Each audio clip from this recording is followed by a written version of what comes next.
السلام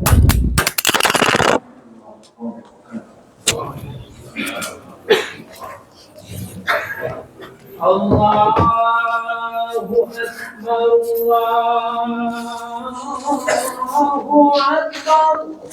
أكبر الله أكبر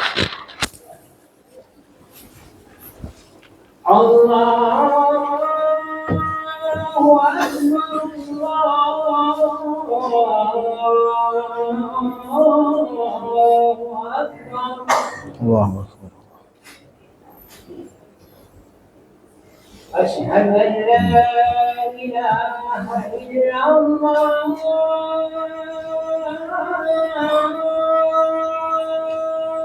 أشهد أن لا أشهد أن لا إله إلا الله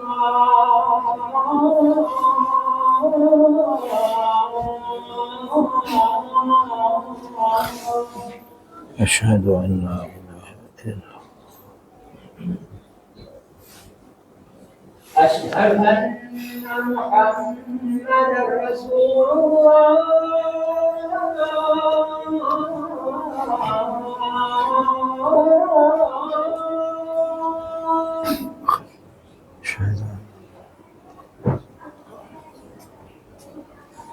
أشهد أن محمدا رسول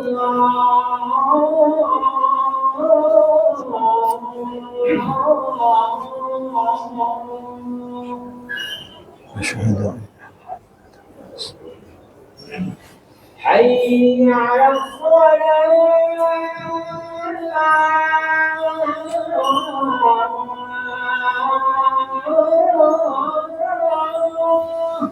لا حول ولا قوة إلا بالله حي على الصلاة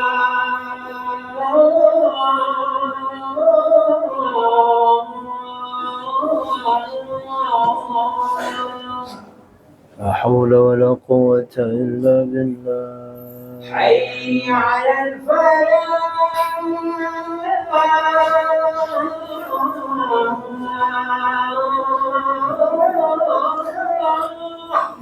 لا حول ولا قوة إلا بالله حي على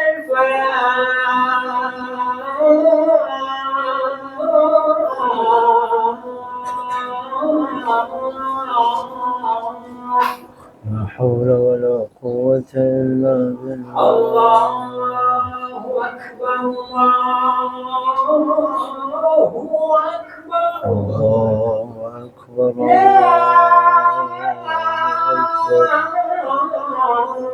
لا إله إلا الله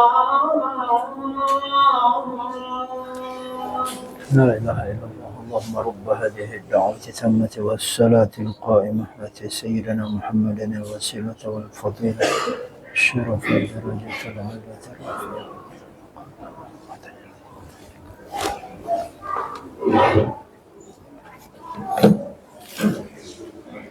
الحمد لله أشهد أن لا إله إلا الله وحده لا شريك له وأشهد أن سيدنا ونبينا محمدا عبده ورسوله لا نبي بعده اللهم صل وسلم على سيدنا وحبيبنا ومولانا محمد بن عبد الله وآله وأصحابه ومن تبعه إلى يوم القيامة.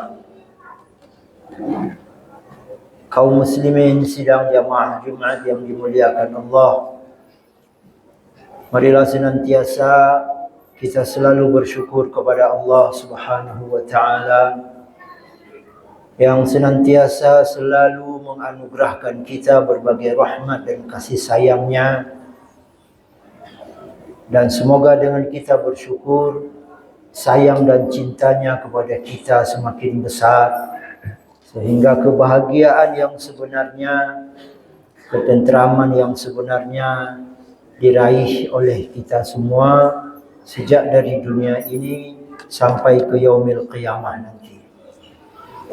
Para jamaah yang dimuliakan Allah, Banyak perintah Allah Subhanahu wa taala baik dalam Al-Quran maupun melalui sabda nabinya atau perbuatan nabi kita atau takrir nabi kita sallallahu alaihi wasallam, yang apabila kita patuh, yang apabila kita menekuni, mengikuti, melaksanakan semua yang Allah perintahkan dan kita menjauhi semua yang dilarangnya, maka disitulah kita telah menjadi hamba yang sesuai dengan firman Allah Subhanahu wa taala. A'udzu billahi minasy syaithanir rajim. Bismillahirrahmanirrahim. Wa ma khalaqtul jinna wal insa illa liya'budun. Tidaklah aku ciptakan jin dan manusia kecuali untuk mengabdi kepadaku, untuk beribadah kepadaku. Pengabdian kita kepada Allah Subhanahu wa taala ditandai dengan dua hal: melaksanakan perintah-perintahnya dan menjauhi semua larangannya. Salah satu yang Allah perintahkan kepada kita dalam Al-Quran pada surah Luqman ayat yang ke-14, Allah berfirman, A'udzubillahi minasyaitonir rajim. Bismillahirrahmanirrahim. Wa wassaynal insana biwalidayhi ihsana. Hamalathu ummuhu wahnan ala wahnin, dan seterusnya. Kami wajibkan kepada manusia untuk senantiasa selalu berbuat baik kepada kedua orang tua mereka. Hamalathu ummuhu wahnan ala wahnin, sebagaimana ibunya telah mengandungnya penuh dengan kepayahan, penuh dengan kesusahan. Dan ini hendaklah selalu kita ingat, saudara-saudaraku sekalian. Bila ini tidak kita kenang, bila ini tidak kita ingat, maka boleh jadi sayang kita kepada anak kita jauh lebih besar daripada sayang kita kepada ibu dan ayah kita. Kalau ini tidak kita camkan dalam hati kita, maka perhatian kita kepada anak-anak kita jauh lebih besar daripada perhatian kita kepada ibu dan ayah kita. Apabila ini terjadi, maka kita telah melanggar satu perintah Allah Subhanahu wa ta'ala. Wa wassaynal insana, kami wajibkan kepada manusia. Wajib perintahnya sama dengan wajibnya salat, sama dengan wajibnya puasa. Dan saudara-saudaraku sekalian, martabat bakti kita kepada ibu dan ayah kita jauh, bahkan lebih di atas salat, bahkan jauh di atas haji dan umrah. Bila kita setelah salat fardu tambah lagi salat sunat, setiap malam tahajud sampai 50 kali salam, puasa Senin Kemis tidak pernah alpa, hadir salat berjamaah, selalu ke masjid, bahkan banyak sekali sumbangannya di mana-mana. Tapi ayah dan ibu diabaikan, semua itu nol di sisi Allah Subhanahu wa ta'ala. Saudaraku sekalian, pada hari ini kita jangan menganggap diri kita baik dan sempurna kalau ibu dan ayah kita keluar air mata mereka karena sedih melihat kita, karena sedih memperhatikan sikap dan tindak tanduk kita. Demi Allah, tak ada kemuliaan seorang hamba bila ibunya, bila hati ibunya sedih. Tak ada kemuliaan seorang hamba bila hati ayahnya luka. Walaupun dia ulama besar sekalipun, walaupun dia ahli ibadah siang malam sekalipun, tidak ada kemuliaan di sisi Allah Subhanahu wa ta'ala.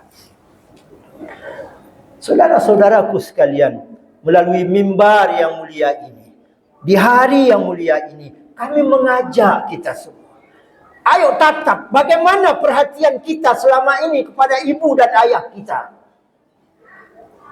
Apakah mereka kita biarkan berjuang hidup, padahal mereka sudah tua, tubuh mereka sudah lusuh, kulit mereka sudah keriput, mata mereka sudah rabun, fisik mereka sudah lemah, tapi masih harus berjualan, masih harus potong rumput untuk pakan lembu. Kalau mereka tak kerja, mereka tak hidup. Padahal kita ada, kita sudah berhasil, abang-abang kita sudah berhasil, adik kita sudah berhasil. Tapi kalau kita biarkan ibu dan ayah kita menangis, kalau biarkan ibu dan ayah kita menderita, maka tak ada syurga bagi kita. Tak ada sayang Allah untuk kita. Tak ada rahmat Allah untuk kita. Saudaraku sekalian, kalau istilah saya ini zaman sudah gila. Ayah dan ibu membesarkan kita 5 orang. Kelima-lima kita menjadi orang. Kelima-lima kita menjadi besar. Kelima-lima kita menjadi berhasil. Mereka korbankan hidup mereka. Mereka korbankan keinginan mereka. Mau beli mobil baru tidak jadi karena ingat kita sedang kuliah. Mau renovasi rumah tak jadi, mereka bermusyawarah. Tak jadi demi pendidikan kita. Tapi kenapa kadang kita begitu berhasil, ayah dan ibu kita terabaikan begitu saja? Semua penghasilan kita, kita yang nikmati. Istri kita yang nikmati. Anak-anak kita yang nikmati. Ibu dan ayah kita tidak menikmati. Padahal itu pengorbanan mereka. Itu hasil keringat mereka. Itu hasil perjuangan mereka. Saudaraku sekalian, dalam sebuah hadis Rasulullah tegas mengatakan, ridallah fi ridal walidain wa sakhatuhu fi sakhatihima. Allah akan sayang kepada seorang hamba bila ayah dan ibu si hamba itu sayang, ridha, ikhlas kepadanya. Dan Allah akan murka kepada seorang hamba bila ayah dan ibu si hamba tersebut hati mereka luka, hati mereka sedih, hati mereka panas karena melihat anak-anak. Saudara-saudaraku sekalian, coba bayangkan kita kadang punya kereta 5 di rumah. Kelima-limanya baru. Dulu ketika kita kecil, ayah kita bersedia menggunakan kereta yang sudah tua, asalkan kita bisa dibelikan kereta baru. Ayah dan ibu kita ketika kita masih usia sekolah, bersedia menggunakan baju yang sudah lusuh, yang sudah bertambal di sana sini, tapi kita dibelikan pakaian baru. Tapi kenapa kadang kita punya 5 kereta di rumah yang masih baru? Orang tua kita kereta lusuh, yang kadang dengan kereta itu dulu berjuang membesarkan kita, masih menggunakan kereta itu. Kemana hati kita? Hari ini kita dapat gaji 8 juta, 10 juta 1 bulan dengan keringat ayah dan ibu kita. Tapi mereka masih tinggal di rumah lusuh, di rumah gubuk, kadang tempat kita lahir, tempat kita dibesarkan dulu. Kita sudah punya rumah gedung. Kalau kawan-kawan ibu kita cerita sama beliau, ketemu, apa cerita beliau? Oh, anakmu sudah hebat sekali sekarang ya. Anakmu sudah berhasil. Hah? Berhasil apanya? Kalau ibu kita tidak pernah ke rumah kita. Rumahnya sudah besar, 2 lantai. Saya kemarin melihat mobilnya 2 masih baru-baru. Orang tua tak bilang apa-apa, tapi hatinya berkata, kalau dia sudah sehebat itu, kenapa dia tak ganti atap di rumah saya yang sudah bocor? Dia berhasil hari ini karena perjuangan dia. Saudaraku sekalian, sering-seringlah kita baca sejarah orang-orang yang dimurkai Allah gara-gara mengakibatkan, disebabkan oleh menelantarkan ayah dan ibu. Salah satunya Alqamah. Alqamah ketika mau meninggal, ruhnya tak mau tercabut. Ketika para sahabat sudah bingung, apa dosa Alqamah? Apa kesalahan Alqamah? Lalu diadukan kepada Rasulullah, disampaikan kepada Rasulullah. Ya Rasulullah, tolong jenguk Alqamah, tolong lihat Alqamah. Rasulullah bertanya, ada apa dengan Alqamah? Alqamah ruhnya tidak mau tercabut ya Rasulullah. Kami tidak tahu kenapa. Dia menderita sekali, dia tersiksa sekali, nampak kepayahan sekali. Ketika Rasulullah datang, beliau bertanya, apakah Alqamah tinggalkan salat? Tidak. Apakah Alqamah tinggalkan puasa? Tidak. Apakah Alqamah melakukan dosa? Tidak. Sampai Rasulullah bingung, kenapa Alqamah disiksa seperti ini? Tanya kepada Jibril. Jibril menjawab, Rasulullah Muhammad, suatu saat Alqamah bawa pulang makanan. Dia biasanya kasih ibunya dulu. Setelah kasih ibunya baru bawa pulang ke rumah. Dia makan bersama istri dan anak-anaknya. Tapi pada suatu saat Muhammad, karena ibunya tertidur, dia bawa pulang makanan untuk anak-anak dan istrinya terlebih dahulu. Ketika mereka sedang makan, sang ibu terbangun. Sang ibu merasa sedih. Ya Allah, aku ketika Alqamah kecil tak pernah aku nomor duakan. Bapak-ibu sekalian, kenanglah. Ketika kita kecil, kalau ibu kita dapat sepotong kue itu tidak dimakan. Kadang dikasih tetangga sepotong kue sebesar 2 jari, 3 jari. Beliau tidak makan. Simpan di bawah tudung saji. Nunggu kita pulang. Kita pulang main-main, dipanggil sama ibu. Nak, itu ada kue nak di bawah tudung saji. Makan nak.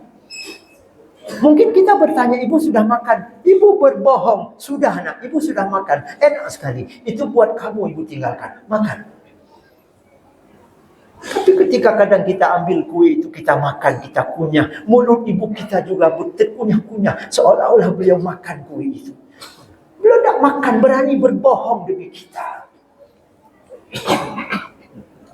Alqamah pada saat itu, wahai Muhammad, membuat hati ibunya luka.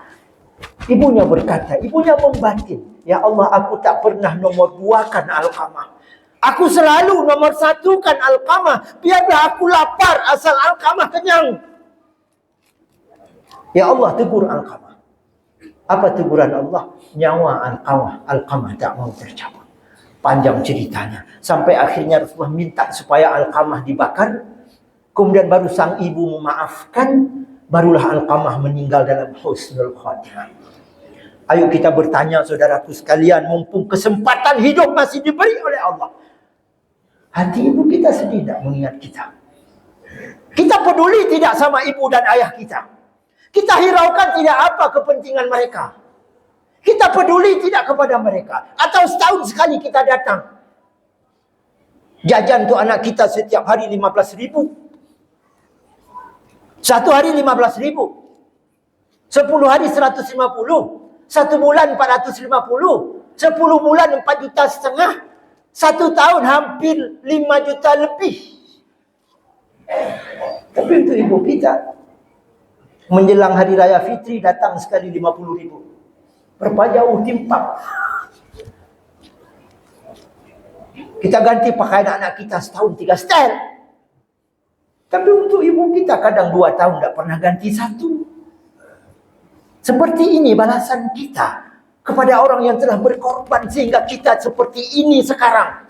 Kita berhasil seperti ini sekarang. Begitu balasannya. Pantaslah Allah murka.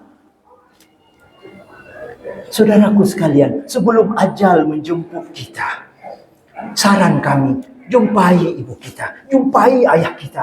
Mohon maaf kepada mereka. Mungkin banyak sekali kekeliruan kita selama ini. Untuk istri kita, kamu habis. Pernah enggak seminggu sekali misalnya istri kita pesan, bang, bawa pulang martabak telur. Saat istri kita pesan martabak telur, ingat tidak martabak telur itu untuk ayah dan ibu kita? Hari ini kita sudah berhasil punya gaji 6 juta, 7 juta, 8 juta, bahkan lebih dari 10 juta 1 bulan. Istri kita turuti apapun keinginannya. Tapi orang yang berkorban mati-matian tak pernah dihiraukan. Kalau seperti ini hidup kita, mohon maaf saudaraku sekalian, jangan pernah bermimpi masuk surga. Tidak akan. Sementara harapan kita semua adalah surga. Maka Bapak Ibu sekalian, jangan pernah lupakan ayah dan ibu kita. Ada denda besar di sini kalau kita lupakan ayah dan ibu kita. Kalau hari ini kita abaikan ayah dan ibu kita. Kalau hari ini kita merasa jijik karena ayah kita sudah tua, sudah lumpuh. Awas, nanti giliran kita tua, anak-anak juga akan jijik kepada kita. Kalau hari ini kita abaikan ayah dan ibu kita, kalau kita berusia panjang, kita tua, kita juga diabaikan oleh anak-anak kita. Bapak Ibu sekalian, dalam sebuah hadis diceritakan ketika seseorang datang menjumpai Rasulullah.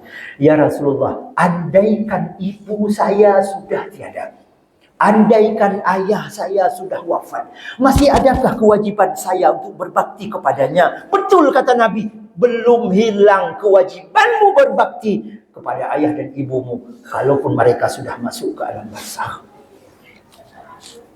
Dia bertanya, bagaimana caranya ya Rasulullah? Doakan mereka. Doakan mereka. Hari ini saudaraku sekalian, ingatkah kita mendoakan ibu dan ayah kita yang sudah tiada? Atau hanya kita memikirkan kesenangan kita, mau ganti mobil, mau renovasi rumah, mau beli tanah, mau buka usaha lagi, mau tambah ini, mau tambah itu? Terbayang nggak kita? Kalau hari ini ibu kita diazab oleh Allah di alam kubur. Kalau hari ini ayah kita sedang tersiksa di alam kubur. Ingatkah kita setiap selesai salat, ya Allah ampunilah aku, ampuni ibuku, ampuni ayahku. Ya Allah, luaskan, lapangkan kuburan ibuku, kuburan ayahku, dan seterusnya. Kalau itu kita tak ada, itu saja tak ada, maka bagaimana rasa kita terhadap ayah dan ibu kita? Bapak Ibu sekalian, sekali lagi saling mengingatkan, kalau kita benar-benar mengharapkan ridha Allah, maka jangan abaikan ibu dan ayah kita. Kalau kita tidak sempat sholat sunat, kita tidak sempat puasa sunat, kita tidak sempat melakukan yang sunat-sunat, tapi hati ibu kita senang, hati ayah kita senang, insya Allah masuk surga tanpa hisab. Maka saudaraku sekalian, yang terakhir, kalau boleh kami menyarankan, dalam penghasilan kita, masukkan ayah dan ibu kita sebagai orang yang ikut bahagia dalam hasil yang kita dapatkan setiap bulan. Jangan yang masuk di situ hanya istri dan anak-anak kita. Ayah kita masih harus bekerja. Saya beberapa hari yang lalu, pas di depan pasar Ketapang, saya mau pulang ke pesantren. Saya melihat di depan saya ada sebuah kereta, mungkin Super 700 atau Super 800, yang bodinya tinggal rangka. Di belakang Naraga dua buah wiunan. Kereta itu jalannya begini-begini. Badannya yang bawa kecil sekali. Saya dari belakang berpikir ini nampaknya sudah tua. Begitu saya lewati, saya lihat sebenarnya, ya Allah sudah tua sekali, tapi masih harus bawa kereta. Saya yakin orang ini tidak diperhatikan sama anak-anaknya. Saya yakin bapak ini diabaikan oleh anak-anaknya. Sudah sangat tua, sudah sangat sepuh, sampai sentang kereta begini-begini, tapi masih harus jualan. Masya Allah, bagaimana hati seorang anak. Atau ada juga saya melihat nenek-nenek yang sudah sangat tua sekali, kalau masuk pasar, beliau duduk di atas tanah, panggil kita yang lewat, nak, beli nak. Masya Allah. Saudaraku sekalian, jangan abaikan ayah dan ibu kita kalau kita rindu kepada surga. Jangan abaikan ayah dan ibu kita kalau kita rindu kepada sayang Allah. Kalau tidak, jangan bermimpi kita akan mendapatkan sayang Allah.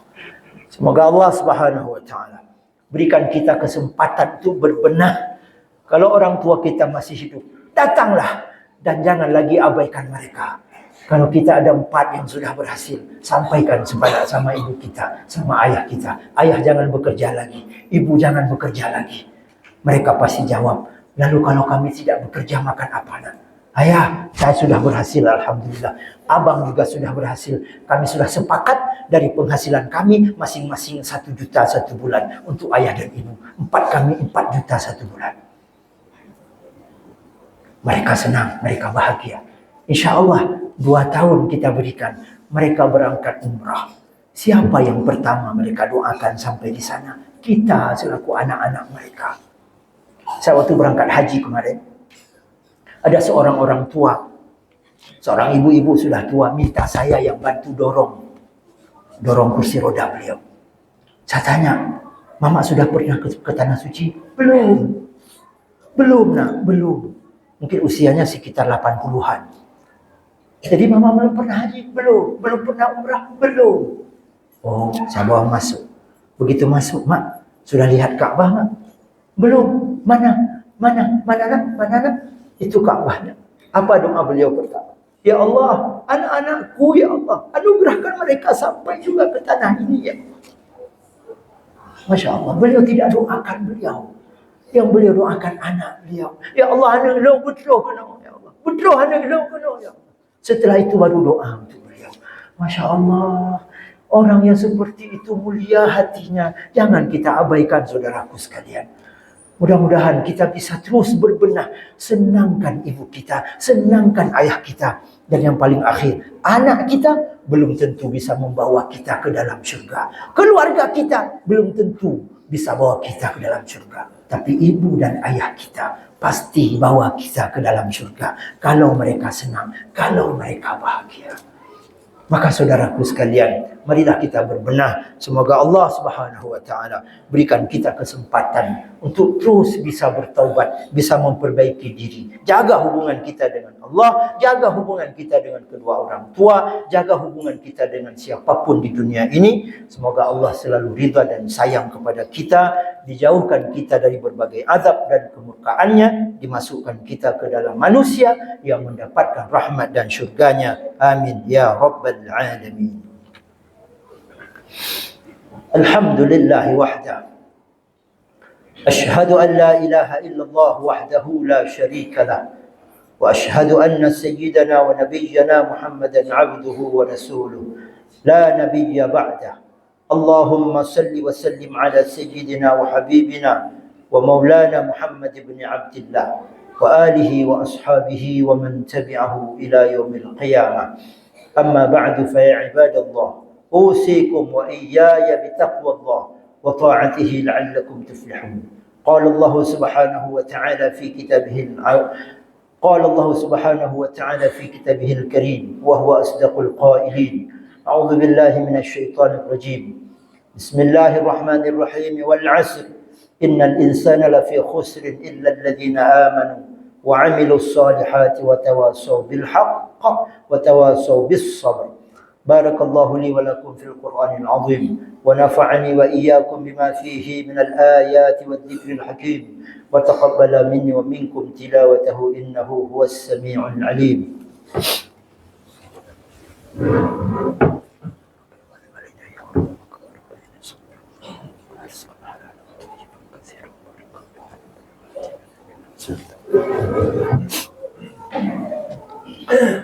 الحمد لله رب العالمين. أشهد أن لا إله إلا الله الملك الحق المبين. وأشهد أن سيدنا ونبينا محمدا عبده ورسوله صادق الوعد الأمين. اللهم صل وسلم على سيدنا وحبيبنا ومولانا محمد سيد الأولين والآخرين وعلى آله وأصحابه أجمعين إلى يوم الدين. أما بعد فيا عباد الله اتقوا الله حق تقاته ولا تموتن إلا وأنتم مسلمون. قال تعالى في كتابه العزيز. أعوذ بالله من الشيطان الرجيم. بسم الله الرحمن الرحيم. قل هو الله أحد الله الصمد لم يلد ولم يولد ولم يكن له كفوا أحد. اللهم اغفر للمسلمين والمسلمات والمؤمنين والمؤمنات برحمتك يا أرحم الراحمين. ربنا اغفر لنا ذنوبنا ولوالدينا وارحمهم كما ربونا صغارا. اللهم أعز الإسلام والمسلمين اللهم انصر الإسلام والمسلمين. اللهم انصر إخواننا المسلمين المستضعفين في فلسطين. اللهم انصر إخواننا المسلمين المجاهدين في فلسطين. اللهم انصر إخواننا المسلمين المجاهدين في غزة. اللهم انصر إخواننا المسلمين المجاهدين في كل مكان. اللهم انصرنا وإياهم نصرا عزيزا. اللهم أهلك الكفرة والمشركين والظالمين واليهوديين وشتت شملهم وفرق جمعهم وقلل عدهم برحمتك يا أرحم الراحمين. ربنا آتنا في الدنيا حسنة وفي الآخرة حسنة وقنا عذاب النار. والحمد لله رب العالمين ولذكر الله أكبر.